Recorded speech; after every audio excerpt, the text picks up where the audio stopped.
আসসালামু আলাইকুম। দর্শক, পশ্চিমবঙ্গের বিধানসভা নির্বাচন অনুষ্ঠিত হলো। দ্বিতীয় দফার নির্বাচন অনুষ্ঠিত হয়েছে। আর প্রথম দফার অনুষ্ঠান হয়েছে ২৩শে এপ্রিল এবং দ্বিতীয় দফা গতকাল আ ২৯শে এপ্রিল দ্বিতীয় দফার ভোট অনুষ্ঠিত হয়েছে। এই নির্বাচনকে ঘিরে নিয়ে এখন ভারতের রাজনীতিতে একদম নানান রকমের তর্ক-বিতর্কের সৃষ্টি হয়েছে। যে আসলে পশ্চিমবঙ্গের এই বিধানসভা নির্বাচনে আ পশ্চিমবঙ্গের যে ঘাঁটি বা দুর্গ যাকে বলা হয় তৃণমূল কংগ্রেসের, সে তৃণমূল কংগ্রেসকে নিয়ে নানান রকমের তর্ক-বিতর্কের সৃষ্টি হয়েছে যে বিজেপি কি তৃণমূলের কংগ্রেস ভেঙে আবার নতুন করে ক্ষমতায় আসতেছে কিনা, নাকি তৃণমূলে আবার চতুর্থবারের মতো ক্ষমতায় আসতেছে কিনা, সেটা নিয়ে নানান রকমের প্রশ্ন থাকছে। তবে ভিডিওতে বিস্তারিত আলোচনা থাকবে যে আসলে ভোট জরিপ মানে ভোট ফেরত ভোট জরিপে কি তথ্য দিচ্ছে যে কোন দলকে এগিয়ে রাখছে, সেই তথ্যটি আপনাদের সামনে সরাসরি তুলে ধরার চেষ্টা করব। দর্শক, সঙ্গে থাকবেন এবং এই বিষয়ে যদি আপনাদের মতামত থাকে অবশ্যই কমেন্টসে লিখে যাবেন। তো দেখা যাচ্ছে যে আসলে দীর্ঘদিনের যে রাজনৈতিক দল দুটি একে অপরের যেভাবে প্রতিপক্ষ, দীর্ঘদিন ধরে তারা যেভাবে রাজনৈতিক মাঠে যেভাবে তর্ক-বিতর্ক করে আসছে, সেটা প্রকাশিত হবে। ফাইনালি যেটা জানা যাবে সেটি হচ্ছে হলো ৪ই মে। ৪ই মে প্রকাশিত হবে আনুষ্ঠানিক ফলাফল। সেই ফলাফলের মধ্য দিয়ে বলা যাবে যে আসলে এই ভারতের পশ্চিমবঙ্গের রাজনীতিতে কে ক্ষমতায় আসতেছে। এই ক্ষমতাটা আসলে অনেকদিন ধরেই তৃণমূল কংগ্রেস কিন্তু আঁকড়ে ধরে রয়েছে। যদি এবার ক্ষমতায় যায় তাহলে টানা ৪র্থবারের মতো তারা ক্ষমতায় যাবে। আর যদি এবার তারা ব্যর্থ হয়ে যায় তাহলে তাদের রেকর্ড ভেঙে যাবে। তো এখানে বেশ মানুষের কিন্তু স্বতঃস্ফূর্ত কিন্তু ভোট গ্রহণের একটা রেকর্ড আমরা পূর্বে যেটা লক্ষ্য করি নাই, কিন্তু এবারে সেটা লক্ষ্য করা যাচ্ছে যে সর্বোচ্চ ভোট কালেকশন যেটা হয়েছিল প্রথম দফায়, যেটা হয়েছিল যে ৮৯.৯৩% ভোট পড়েছিল এই ভোট বুথে, এবং দ্বিতীয়বারে সেটা সেই রেকর্ডটা ভেঙে আবার নতুন করে রেকর্ড সৃষ্টি করেছে। সেটা হচ্ছে ৮৯.৯৯%।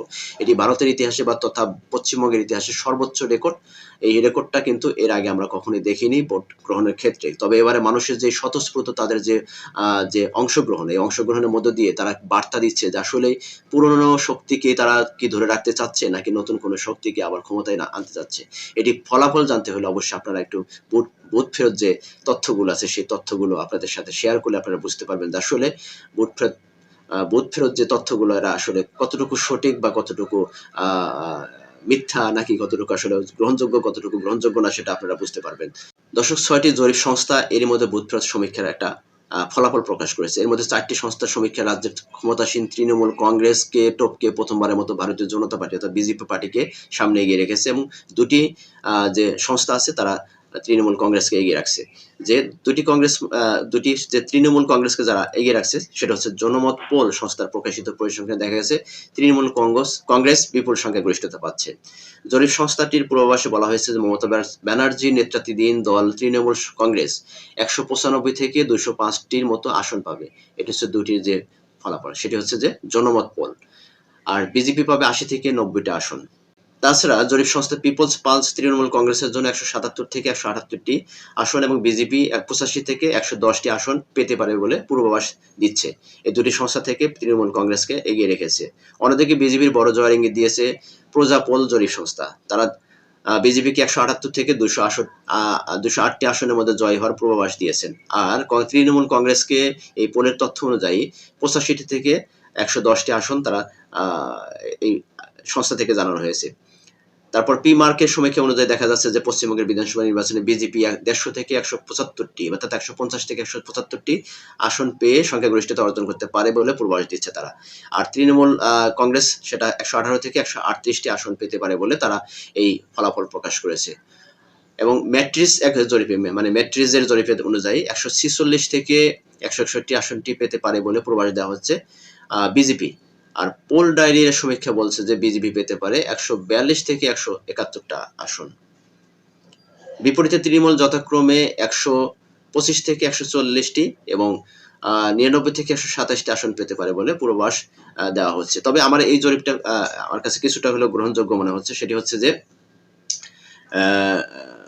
এই যে ম্যাট্রিক্সের জরিপে যেটা ১৪৬ থেকে ১৬১ আসন পেতে পারে বিজেপি, এবং পোলের ডায়েরি অনুযায়ী যেখানে দেখা যাচ্ছে সেখানে বিজেপি ১৪২ থেকে ১৭১টি এবং তৃণমূল যেখানে দেখানো হচ্ছে যে ১১৮ থেকে ১৩৮টা। যদি উল্টো পাল্টা হয়ে যায়, তৃণমূলের জায়গায় বিজেপির জায়গায় তৃণমূল হয়ে যেতে পারে, তাহলে সেক্ষেত্রে হয়তো ফলাফলটা এটা কিছুটা এই জরিপটা কিছুটা মানিয়ে নেওয়ার মতো। কিন্তু অন্যান্য যে সমীক্ষাগুলো দেখানো হয়েছে সেখানে কিন্তু আসলে খুব মাত্রা অতিরিক্ত সংখ্যা দেখানো হচ্ছে। আবার এই যে চাণক্য স্ট্র্যাটেজিটিস যে সমীক্ষা বলা হচ্ছে যে বিজেপি পেতে পারে ১৫০ থেকে ১৬০টি আসন এবং তৃণমূল পেতে পারে ১৩০ থেকে 140টি আসন। তো এই সমীক্ষাটা আমার কাছে সবচাইতে মানে ওটার চাইতেও এটা আমার কাছে সবচাইতে গুরুত্বপূর্ণ মনে হয়েছে যে ওটা যদি কিছুটা পরিবর্তন হয় বিজেপির জায়গায় তৃণমূলের জায়গায় বিজেপি, সেক্ষেত্রে দেখা যাবে যে কিছুটা পার্থক্য থাকতে পারে, কিন্তু এটা খুবই হাড্ডাহাড্ডির একটা সমীক্ষা দেখানো হয়েছে চাণক্য স্ট্র্যাটেজিটিস। এই সময়কে দেখা যাচ্ছে যে আসলে 150 থেকে 160টি বিজেপির কথা বলা হচ্ছে এবং তৃণমূলের কথা বলা হচ্ছে 130 থেকে 140টি আসনের কথা। তো এটা আমার কাছে খুব মানে গ্রহণযোগ্য মনে হচ্ছে, কারণ এখানে হয়তো বা তৃণমূলের জায়গায় বিজেপির জায়গায় তৃণমূল যায়, সেখানে একটা হাড্ডাহাড্ডি দেখা, যেটা আমরা রাজনৈতিক মাঠে আমরা দেখেছি যে তৃণমূল এবং বিজেপির মধ্যে ব্যাপকভাবে হাড্ডাহাড্ডি, তাদের মধ্যে বক্তব্য দেওয়া, তাদের মধ্যে যে কথোপকথন, তাদের মধ্যে রাজনৈতিক ব্যাপক যে তর্ক বিতর্ক, সেই তর্ক বিতর্ক অনুযায়ী এবং সাধারণ মানুষের যে পালস থেকে যেটা বোঝা যাচ্ছে যে এই জরিপটা আমার কাছে অনেকটাই গ্রহণযোগ্য মনে হয়েছে যে 150 থেকে 160টি বিজেপি এবং তৃণমূল 130 থেকে 140টি। তবে এটা যদি পরিবর্তন মানে তৃণমূলের জায়গায় বিজেপির জায়গায় তৃণমূল এটা যেতে পারে। তবে 294টি আসনে বিশিষ্ট বিধানসভা সংখ্যাগরিষ্ঠ জাদুর সংখ্যা হচ্ছে 148টা।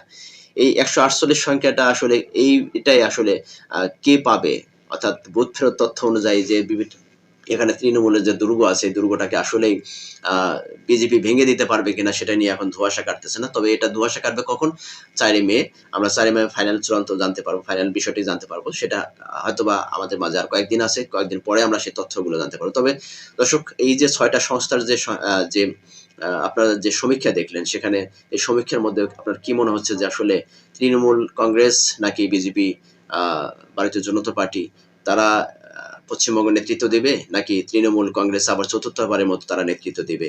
তো বিষয়টি আপনাদের কাছে কি মনে হচ্ছে? পশ্চিমবঙ্গে যারা দর্শক আছে এবং আমার বাংলাদেশের যারা দর্শক আছেন, তাদের মতামতে আমি জানতে চাই। আপনারা অবশ্যই কমেন্টসে লিখে যাবেন যে আসলে পরবর্তী যে ভারতের পশ্চিমবঙ্গ কে শাসন করবে? তৃণমূল কংগ্রেসই শাসন করবে নাকি বিজেপি আবার নতুন করে শাসন ক্ষমতায় আসবে? দর্শক, এই সমীক্ষার অনুযায়ী আমি যেটা মনে করি, আপনার মতামত আপনি প্রকাশ করবেন। তবে আমি যেটা বুঝে উঠতে পারতেছি না এখন যে এই ফলাফলটা আসলে খুব হাড্ডাহাড্ডি ফলাফল হবে। তবে সেখানে আসলে কে নেতৃত্ব দেবে, কে আসলে নেতৃত্ব দিতে পারবে না, সেটা হয়তো 4 মে আমরা জানতে পারবো। তবে আপনাদের মতামত অবশ্যই প্রকাশ করতে ভুলবেন না। আমরা 4 মে পর্যন্ত অপেক্ষা করতে থাকবো। তবে যদি ভিডিওটা ভালো লাগে অবশ্যই লাইক, কমেন্ট দিয়ে যাবেন। আর চ্যানেল নতুন হলে অবশ্যই সাবস্ক্রাইব করে পাশে থাকার চেষ্টা করবেন। ধন্যবাদ সকলকে। আল্লাহ হাফেজ। আসসালামু আলাইকুম ওয়া রাহমাতুল্লাহি ওয়া বারাকাতুহু।